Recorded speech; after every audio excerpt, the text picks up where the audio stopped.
ఆ వీడియోలు ఫాలో అయ్యేటటువంటి వాళ్ళకి అనేక సార్లు ఐడియా ఉంది.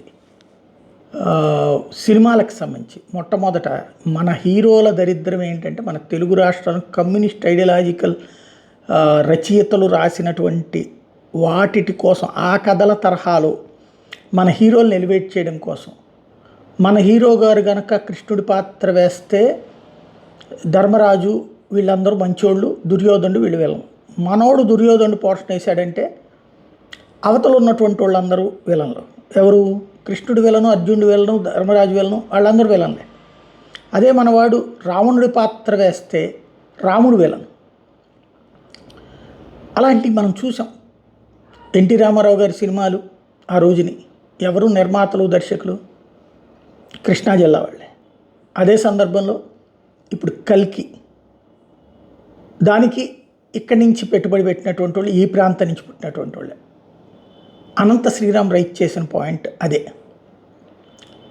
కల్కిలో కర్ణుడిని గురించి రైట్ చేసుకొచ్చారు. కర్ణుడు గొప్పవాడు అన్నారు. ఎలాగా? బాణం కంటే ధర్మం గొప్పదా, ధర్మం కంటే బాణం గొప్పదా అనేటటువంటి కాన్సెప్ట్ వచ్చింది.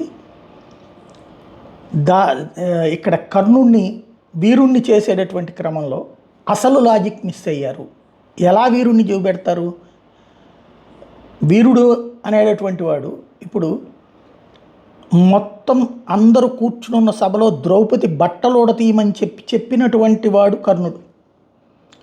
అట్లాంటి వాడిలో నీతి ఎక్కడుంది?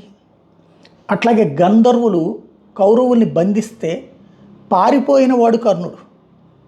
మరి అట్లాంటి వాడిలో శక్తి ఎక్కడుంది?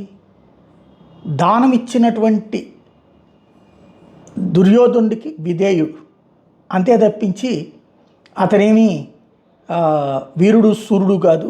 ఆ విధమైనటువంటిది మన కథా రచయితల పైత్యం తప్ప మరేం లేదన్నటువంటి విషయాన్ని తేల్చి చెప్పాడు అనంత శ్రీరామ్. ఇవే కాకుండా వివిధ సినిమాల్లో జరుగుతున్నటువంటి మోసం, సినీ రంగంలో పాటల్లో ఏది హరే రామ హరే కృష్ణ చూస్తూ ఏది రాముడినైనా కృష్ణుడినైనా కీర్తిస్తుంటూ ఊరుకుంటావు, ఇట్లాంటి పాటలు రాయడంలో బాగుంటుంది. కానీ దమ్మరే దమ్మని మందు కొడతా, మత్తు కొడతా, దానికి హరే రామ హరే కృష్ణ అనుకుందాం అనే పాట రాస్తే దాన్ని మనం తప్పుపట్టలేదు. సమాజం తప్పుపట్టాలా లేదా అన్నటువంటి ప్రశ్న రైట్ చేసుకొచ్చారు. తప్పుడు వాటికి హిందుత్వ శబ్దాలని వాడడాన్ని నిలదీశారు. సినిమా రంగాన్ని శాసించేది డబ్బు, కమర్షియల్, వ్యాపారం.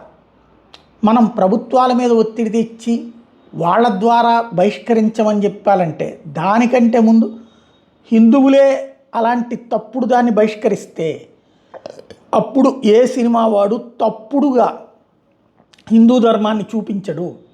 హిందూ ధర్మాన్ని తప్పుగా చిత్రీకరించే వాళ్ళకి సమాధానం ఆ సినిమాల బహిష్కరణే అన్నటువంటిది చెప్పడం ద్వారా సినీ పరిశ్రమ మీదనే బతుకుతున్న అనంత శ్రీరామ్ తెగించాడు, నిలబడ్డాడు, కలబడటానికి సిద్ధపడ్డాడు. తన జీవన భృతి మీద దెబ్బ కొట్టేటటువంటి ప్రయత్నం జరుగుతుంది. అయినా సరే ధర్మం కోసం తెగించాడు. అనంత శ్రీరామ్కి హ్యాట్స్ ఆఫ్ చెప్పాలి.